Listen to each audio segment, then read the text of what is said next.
మనం మనం బాధ్యత అది. ఎందుకంటే ఎవరిలో ఏం దాగుందో తెలియదు. ఫస్ట్ నన్ను చిన్నప్పుడు అన్ని కండిషన్తో పెంచారు. అయితే ఏంటంటే నాకుంది ఇంట్రెస్ట్.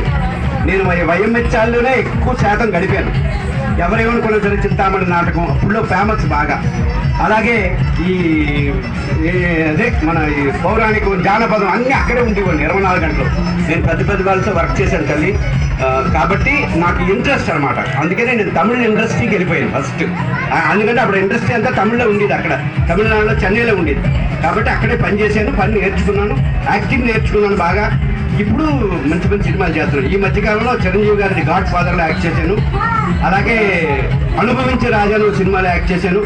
అలాగే గుండుగోలలో తోట రవి గారిని ఆయన ఒక చిన్న డెమో సినిమా చేశారు, మా ఊరి కథ అని. అందులో మంచి వ్యాసం చేయించారు. అది రిలీజ్ అయితే తెలుస్తుంది. ఈ అవకాశం ఇచ్చిన పెద్దలందరికీ శిరస్సు మంచి పాదాలు. మా చిన్నారులకు మీరు ఇచ్చే సందేశం మేడం.